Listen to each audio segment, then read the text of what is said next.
8 अगस्त 1963 की वो काली रात इंग्लैंड के इतिहास में कभी ना भूलने वाली तारीख बन गई है। ये कहानी किसी मामूली चोरी की नहीं है, बल्कि ये कहानी है उस रॉयल मेल ट्रेन की जिसे ब्रिटेन का चलता फिरता किला कहा जाता था। रॉयल मेल यानी वो ट्रेन जो सरकारी डाक और बैंकों का बेहिसाब कैश एक शहर से दूसरे शहर ले जाती थी। तुम यकीन नहीं करोगे कि उस रात उस ट्रेन में कोई आम सुरक्षा गार्ड नहीं था, बल्कि सिर्फ पोस्ट ऑफिस के कर्मचारी थे जो नोटों की बोरियों के बीच सो रहे थे। इस पूरी साजिश की प्लानिंग कोई 2-4 दिन की नहीं थी, बल्कि पूरे 1 साल से ब्रूस रेनॉल्ड्स नाम का एक शातिर दिमाग शख्स इस मिशन पर काम कर रहा था। उसने अपने 15 लोगों की एक ऐसी टीम तैयार की थी जिसमें बिजली के जानकार से लेकर ट्रेन चलाने वाले तक शामिल थे। इन 15 लोगों को पता था कि स्कॉटलैंड के ग्लासगो से जो ट्रेन लंदन के लिए निकली है उसमें आज इतना पैसा है जिसकी उन्होंने कल्पना भी नहीं की थी। आमतौर पर उस ट्रेन में करीब 3 लाख पाउंड होते थे, लेकिन उस दिन बैंक की छुट्टियों की वजह से उसमें 26.5 लाख पाउंड लदे थे, जो आज के हिसाब से अरबों रुपए होते हैं।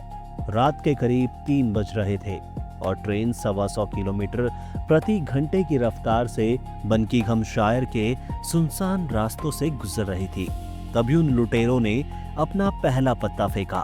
उन्होंने पटरी के किनारे लगे सिग्नल की हरी लाइट पर एक काला दस्ताना चढ़ा दिया और नीचे एक बैटरी जोड़कर लाल बत्ती जला दी। ड्राइवर जैक मिल्स ने जैसे ही वो लाल सिग्नल देखा तो वो दंग रह गए, क्योंकि उस रूट पर और उस जगह पर आमतौर पर कभी लाल सिग्नल होता नहीं था। वो रास्ता हमेशा साफ रहता था और अचानक वहां लाल बत्ती का जलना किसी बड़े खतरे या गड़बड़ का इशारा था।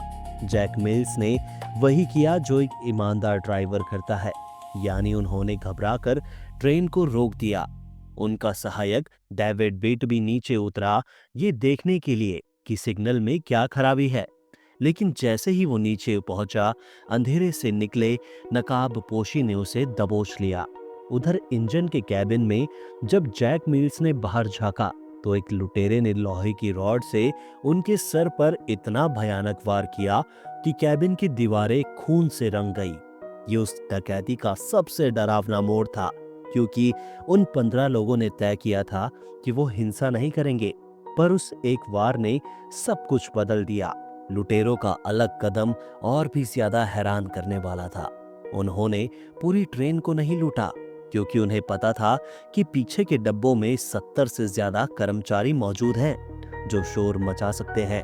उन्होंने बड़ी सफाई से ट्रेन के इंजन और उन 2 खास डब्बों को बाकी ट्रेन से अलग कर दिया जिनमें खजाना भरा था। अब पटरी पर सिर्फ इंजन और वो 2 डब्बे आगे बढ़ रहे थे जिन्हें लुटेरे खुद चलाकर उस पुल तक ले जाना चाहते थे जहां उनकी गाड़ियां खड़ी थी। लेकिन यहां एक गड़बड़ हो गई। जिस लुटेरे को ट्रेन चलाने के लिए लगाया गया था वो उस दौर की नई ट्रेन को संभाल ही नहीं पाया।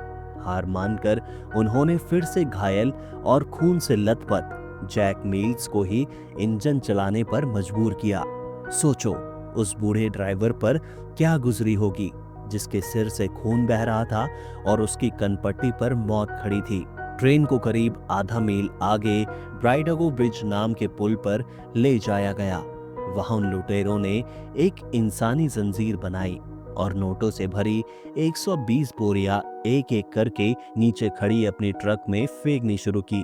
डाक विभाग के कर्मचारी अंदर डरे सहमे बैठे थे और लुटेरों ने उन्हें धमकी दी थी कि अगर किसी ने सिर उठाया तो वो जिंदा नहीं बचेंगे। करीब 20 मिनट के अंदर वो 26.5 लाख पाउंड लेकर चंपत हो गए और पीछे छोड़ गए सिर्फ सन्नाटा और एक कराता हुआ ड्राइवर। जब ये खबर लंदन पहुंची तो सरकार के पैरों तले जमीन खिसक गई। ये सिर्फ एक चोरी नहीं थी, बल्कि ये ब्रिटेन की सुरक्षा व्यवस्था का मजाक था। मीडिया ने इसे द ग्रेट ट्रेन रॉबरी का नाम दिया और पूरे देश में एक अजीब सा माहौल बन गया। जनता हैरान थी कि बिना एक भी गोली चले इतनी बड़ी रकम कैसे गायब हो गई। पुलिस पर भारी दबाव था और होम सेक्रेटरी ने ऐलान कर दिया था कि इन लुटेरों को दुनिया के किसी भी कोने से ढूंढ निकाला जाएगा। उधर लुटेरे अपनी सुरक्षित ठिकाने लेदर्सलैंड फार्म पर पहुंच चुके थे, जो वहां से सिर्फ 27 मील दूर था। वहां उन्होंने वो ऐतिहासिक गलती की जिसका जिक्र मैंने पहले किया था। वो वहां बैठकर जश्न मना रहे थे और असली नोटों में मोनोपोली का गेम खेल रहे थे। उन्हें लगा था कि पुलिस को उन तक पहुंचने में हफ्तों लगेंगे, लेकिन जब उन्हें रेडियो पर पता चला कि पुलिस उनके बहुत करीब है, तो वो घबराकर वहां से भाग निकले। भागने की हड़बड़ी में उन्होंने उस फार्म हाउस को जलाने का काम जिस शख्स को सौंपा, उसने गद्दारी की और वहां से मिले उंगलियों के निशान और वो खेल का बोर्ड पुलिस के लिए सबसे बड़ा सबूत बन गया। इस घटना ने ब्रिटेन की राजधानी में भूचाल ला दिया, क्योंकि ये सवाल उठने लगे थे कि क्या हमारी ट्रेनें और हमारा पैसा सुरक्षित है। पुलिस ने अगले कुछ महीनों में एक एक करके लगभग सबको पकड़ लिया, लेकिन वो पैसा कभी पूरा वापस नहीं मिल पाया। आज भी लोग उस डकैती की बात करते हैं तो उनके मन में उन लुटेरों के लिए एक अजीब सा आकर्षण होता है, जैसे वो कोई विलन नहीं बल्कि किसी फिल्म के हीरो हो। पर हकीकत ये थी कि उस रात ने ड्राइवर जैक मिल्स की जिंदगी बर्बाद कर दी, जो कभी उस सदमे से बाहर नहीं आ पाए और कुछ ही सालों बाद उनकी मौत हो गई।